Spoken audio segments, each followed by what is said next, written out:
L'épuisement chronique que vous ressentez, les douleurs persistantes qui vous assaillent, les schémas répétitifs qui jalonnent votre existence, tout cela n'est pas le fruit du hasard. Ce sont les manifestations d'une force intérieure, un langage que beaucoup refusent d'entendre.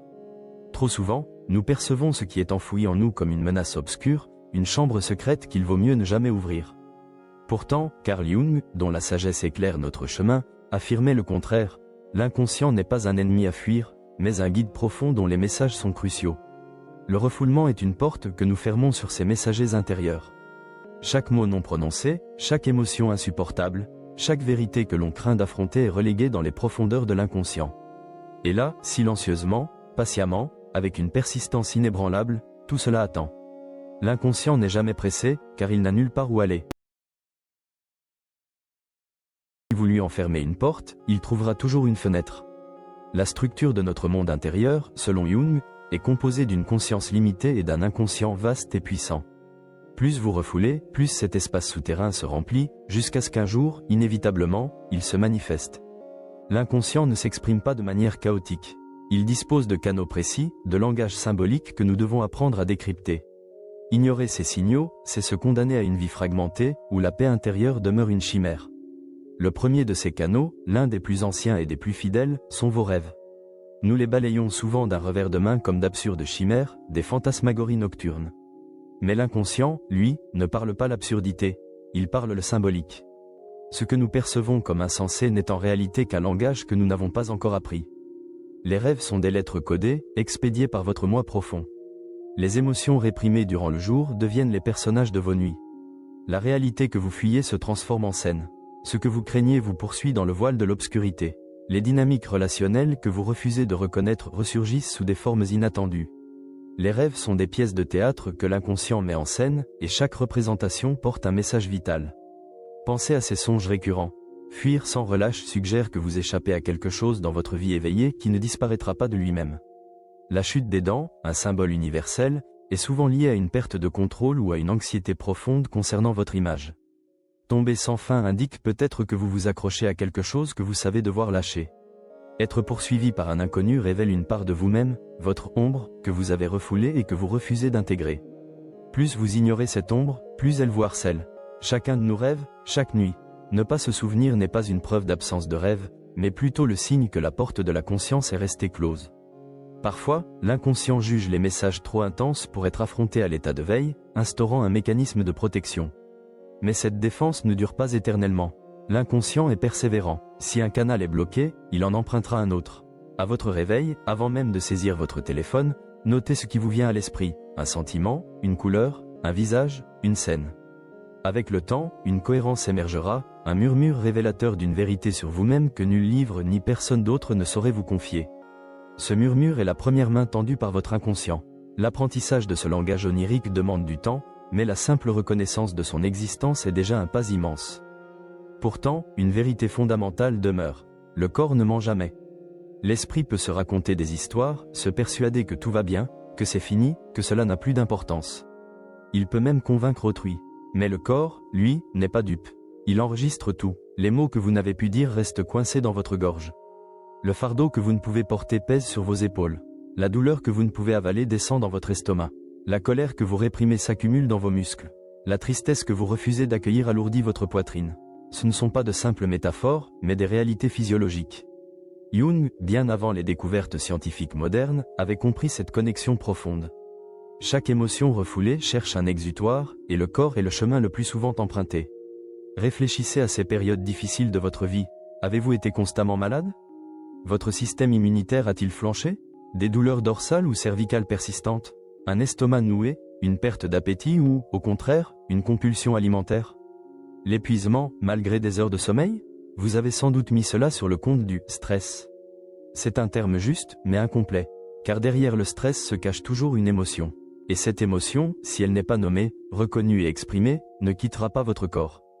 Elle s'y incrustera. La psychologie contemporaine, à travers des travaux comme ceux de Bessel van der Kolk, démontre clairement comment les traumatismes et les émotions refoulées sont codés et stockés dans le corps, se manifestant des années plus tard par des réactions physiologiques.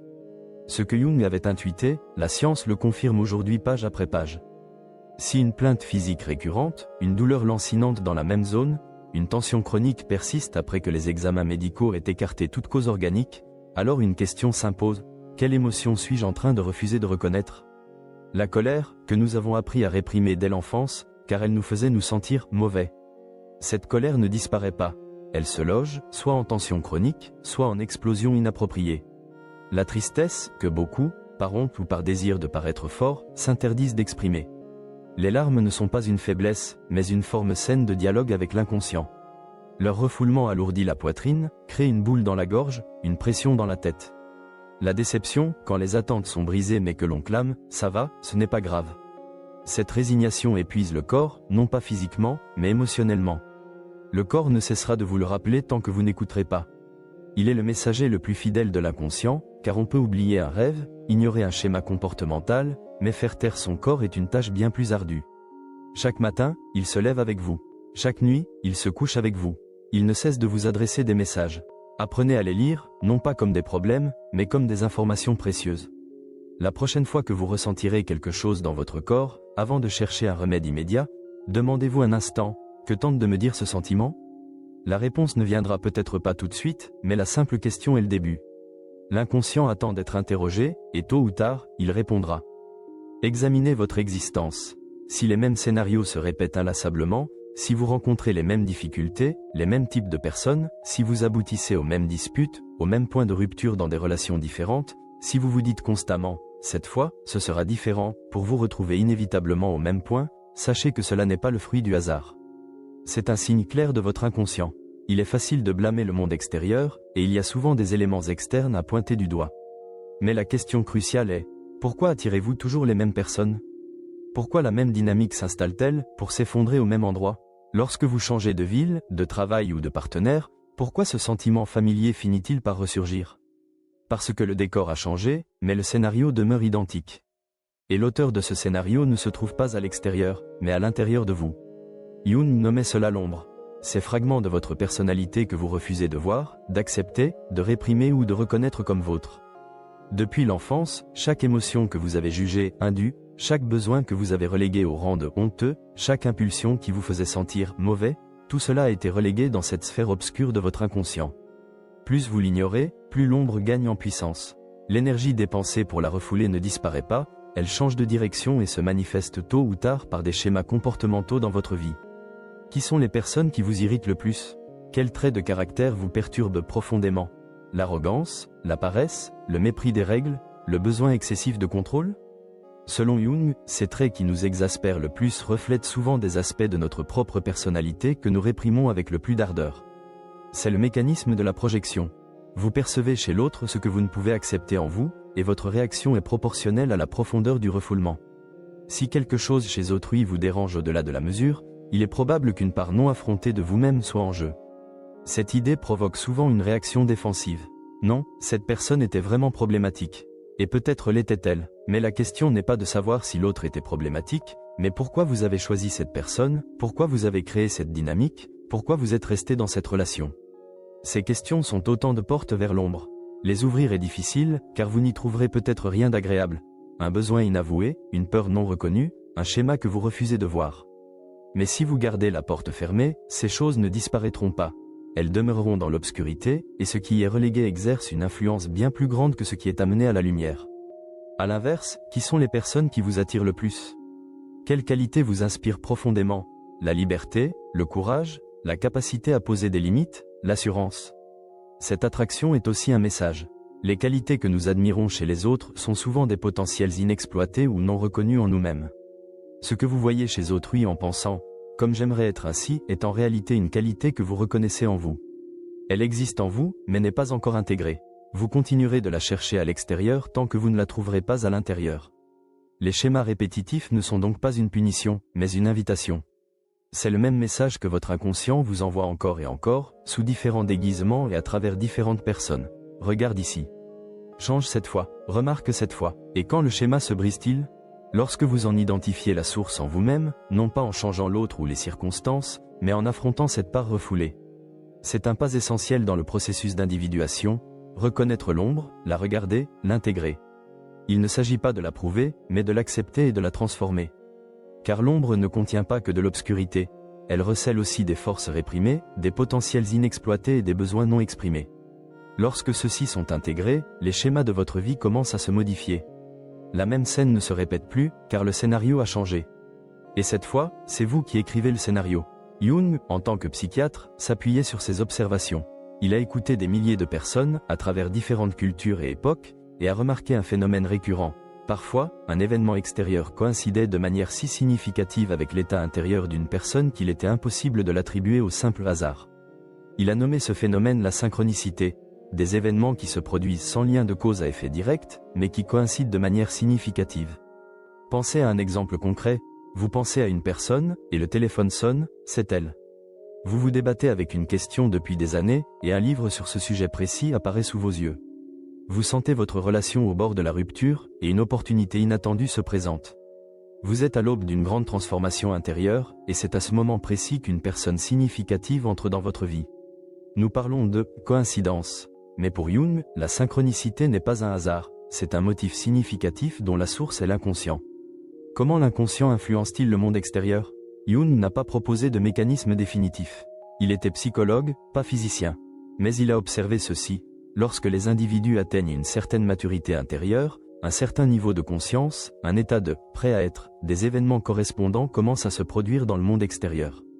C'est comme si un dialogue invisible s'établissait entre les mondes intérieurs et extérieurs, un dialogue particulièrement intense lors des périodes de transformation. Examinez votre propre vie. Au cours des derniers mois ou années, une personne, une information, une opportunité, une phrase sont-elles apparues exactement quand vous en aviez besoin?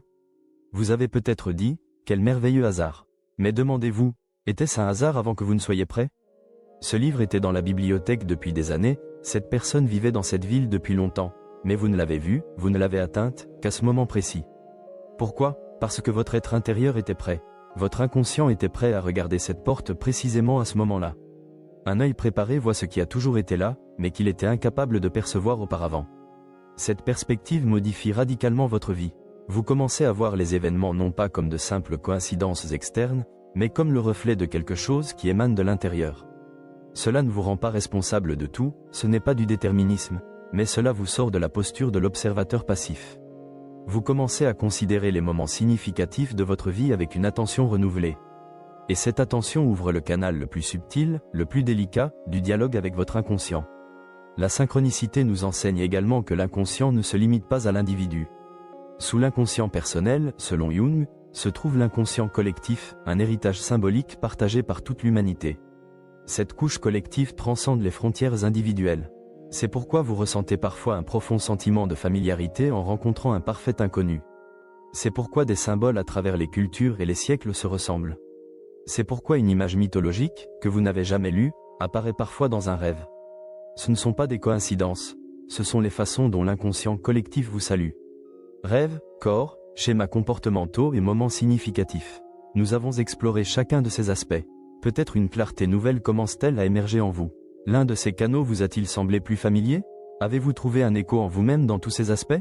Ce savoir est-il suffisant? Savoir qu'un rêve est symbolique, qu'un signal corporel porte un message, que des schémas répétitifs proviennent de l'intérieur, que les moments significatifs ne sont pas aléatoires. Est-ce suffisant pour vous transformer? La réponse de Jung était claire, non. La connaissance est un début, mais la transformation commence avec un choix. Et ce choix est bien plus audacieux qu'il n'y paraît, car il implique de remettre en question tout ce qui vous a semblé sûr jusqu'à présent. Il s'agit de choisir d'affronter les émotions refoulées, de voir l'origine interne d'un schéma répétitif plutôt que d'en blâmer l'extérieur. Il s'agit de choisir d'écouter ce que votre corps vous dit. Et cela n'est pas toujours aisé, car les messages de l'inconscient ne sont pas toujours agréables. Ils peuvent vous annoncer la fin d'une relation, la nécessité de quitter un emploi, ou que l'identité que vous avez construite pendant des années n'est qu'un masque. Retirer ce masque, voir ce qui se cache en dessous, exige un courage authentique. Jung appelait cela l'individuation. C'est un processus bien plus profond, complexe et ardu que le récit simpliste du « trouve-toi toi-même » que nous impose la culture populaire. L'individuation ne consiste pas seulement à découvrir vos forces, c'est aussi à accepter votre ombre. Ce n'est pas seulement voir votre lumière, c'est affronter votre obscurité. Ce n'est pas seulement concevoir qui vous voulez être, c'est vous accepter dans votre intégrité, avec toutes vos contradictions, toutes vos polarités. Lorsque cette acceptation survient, quelque chose change. La qualité de vos réactions face au monde extérieur se modifie. Vous n'êtes plus celui qui réagit automatiquement, mais celui qui choisit. Quand quelqu'un vous met en colère, vous savez d'où cette colère résonne en vous. Quand une relation vous épuise, vous comprenez que l'épuisement est nourri de l'intérieur, et non de l'extérieur. Quand une opportunité frappe à votre porte, vous ressentez si elle est véritablement la vôtre. Cette prise de conscience ne vous rend pas parfait, elle n'empêche pas les erreurs, mais elle fait de vous le sujet de votre propre vie. Et c'est là l'essence de ce que Jung a cherché à offrir aux hommes et aux femmes tout au long de son existence. Être l'auteur de sa propre vie, le scripteur, non le réacteur, celui qui choisit, non celui qui est emporté par le courant. Parmi les 4 voies que nous avons discutées, laquelle vous a semblé la plus familière? Vos rêves, les signaux de votre corps, les schémas répétitifs de votre vie, ou les moments significatifs? Ce sentiment de familiarité n'est pas le fruit du hasard. Il indique le canal par lequel votre inconscient vous envoie le plus grand nombre de messages en ce moment. Et parce que vous reconnaissez ce canal, vous pouvez désormais choisir de lire ou non ce message. Mais sachez que si vous choisissez de l'ignorer, l'inconscient n'abandonnera pas. Il tentera un autre canal. Il parlera plus fort. Il créera un schéma plus net. Il enverra un signal corporel plus puissant. Il produira une coïncidence plus significative. Car le but de l'inconscient n'est pas de vous détruire, mais de vous intégrer. Il n'est pas votre ennemi, mais votre guide le plus patient. Et le jour où vous déciderez d'écouter la voix de ce guide, des changements s'opéreront dans votre vie. Lentement, discrètement, mais pour toujours. La clarté viendra, non l'armure. La rencontre, non la fuite. Le choix, non la réaction. Vers la fin de sa vie, Jung a dit, « Qui regarde à l'extérieur rêve. Qui regarde à l'intérieur s'éveille. » Et vous, en cet instant, vous choisissez de regarder à l'intérieur de vous. Ce n'est pas anodin, beaucoup ne le font jamais.